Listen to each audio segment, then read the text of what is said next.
Divine family, आपका स्वागत है शिव शक्ति ऊर्जा टैरो रीडिंग में। टाइमलेस रीडिंग है। जब भी आप इसे देखेंगे तो आपसे रेजोनेट होगी। मैं केवल यहाँ पे माध्यम में जो भी मुझे संदेश मिलते हैं बाबा की तरफ से, मैं वही आपको डिलीवर करती हूँ।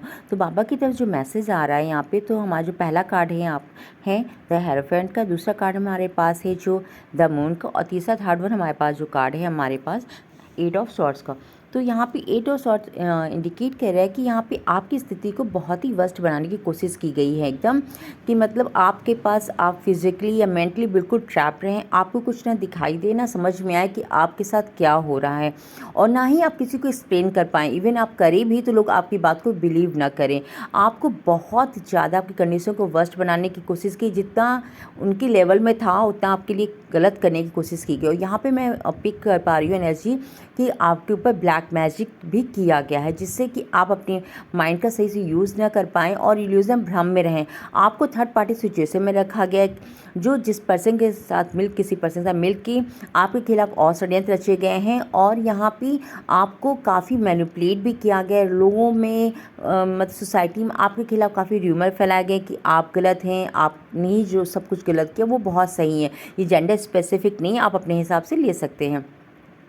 तो मतलब आपको काफ़ी बदनाम किया गया है सोसाइटी में, और अपने सारे ब्लेम आप पे थोपे गए हैं, और मतलब जिससे कि आप डिप्रेशन में आ जाएं, आप अपनी पोटेंशियल जो आपकी कार्य क्षमता है वो आप ना कर पाएँ, और आप कभी आगे भी जीवन में ना बढ़ पाएँ। आपके जीवन से खुशियाँ कोसों दूर करने की कोशिश की गई है। द हेरोफेंट का कार्ड ये इंडिकेट कर रहा है यहाँ पे आपकी लाइफ में डिवाइन इंटीमेशन हो चुका है, क्योंकि यूनिवर्स ने देखा कि आपने कितना स्ट्रगल किया है, कितना आपने पेन फेस किया है, सब कुछ किया उन्होंने देखा है। तो ये यहाँ पे इंडिकेट करा कि अब जजमेंट टाइम आ चुका है आपके साथ, क्योंकि डिवाइन ने डिसाइड कर लिया है कि अब आपको और कष्ट और पीड़ा नहीं मिलेगी, क्योंकि आपने जितना अपने हिस्से का या प्रारब्ध कह सकते दुख आपने वो कर लिया है। आपको अब इससे मुक्ति दिलाने के लिए डिवाइन इंटीमेशन हो चुका। अब यहाँ पे कर्मा बैकफायर होगा, क्योंकि जिन्होंने भी आपको थर्ड पार्टी सिचुएशन में रखा, आपके खिलाफ षड्यंत्र रचा, अब यही सब चीज़ें अब उनके साथ होंगी। आप अभी देख रहे होंगे, आपने कुछ दिनों से फील किया होगा कि आपकी सिचुएशन काफ़ी कुछ बेहतर हो रही होगी। आपने खुद भी महसूस किया होगा कि चीज़ें अब सही होना शुरू हो चुकी हैं। और जिन्होंने भी आपको सिचुएशन में रखा था, 8 ऑफ सॉर्ड कंडीशन जो मैं आपको रखा था कि आपको ब्लैक मैजिक किया था, आपको मेंटली और फिजिकली इतना ज़्यादा आपको परेशान किया था, अब वो सिचुएशन उन्हीं के साथ होने जा रही है। क्योंकि जब डिवाइन का इंटीमेशन होता है तो ये होता है कि जो हमारे साथ गलत करता है उसके साथ वही सब चीज़ें होती हैं जो हमारे साथ की जाती हैं। तो आपको तो डिवाइन ने प्रोटेक्ट कर लिया है, अपने साथ कर लिया है कि अब आपको कोई भी हानि नहीं पहुंचा सकता है। कोई भी आपको कुछ भी करे, किसी तरीके से ब्लैक मैजिक करे, वो अब आपको इफ़ेक्ट नहीं करेगा। आपको किसी प्रकार का कष्ट नहीं होगा उनकी वजह से। आप अब पूरी तरह से सुरक्षित हैं। अब आपको कोई भी फिजिकली मेंटली हार्म नहीं कर सकता, लेकिन उनको अब सज़ा भुगतनी पड़ेगी जिन्होंने भी आपके साथ गलत किया है। जिस तरह, चाहे वो फाइनेंशियल हो चाहे फिजिकल, जैसे भी उन्होंने कष्ट दिए, अब वो सारे कष्ट उनको ही मिलेंगे। लेकिन डिवाइन की तरफ से आपको भी गाइडेंस है कि अब आपको मतलब दोबारा मुड़ के नहीं देखना है उन लोगों के साथ।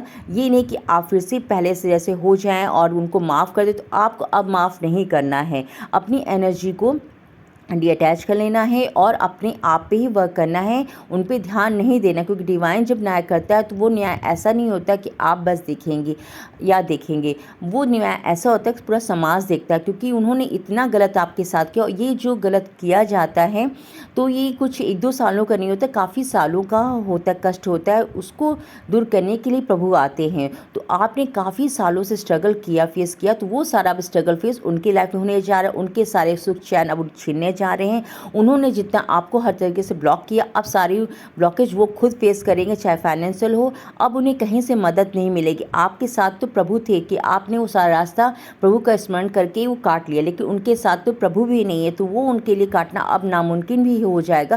क्योंकि वो इतना छटपटाएंगे लेकिन कोई उनके साथ उनकी मदद करने नहीं आएगा। तो बस आपके लिए यही गाइडेंस है कि आप अपने आप को डिअटैच करिए, अपने कार्यों में लगे रहिए, और जो भी आप रिचुअल्स कर रहे हों वो आप उसको कंटिन्यू करते रहिए। और ग्रैटिट्यूड करना मत भूलिएगा, क्योंकि आपके लिए बहुत बड़ा जजमेंट आने वाला है।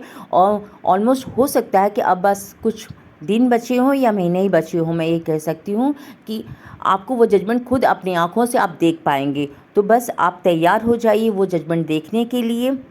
मैं अब अपनी रीडिंग को यहीं क्लोज़ करना चाहूँगी। अगर आपको मेरी रीडिंग अच्छी लगी तो प्लीज़ लाइक एंड सब्सक्राइब और कमेंट में हर हर महादेव लिखना मत भूलिए।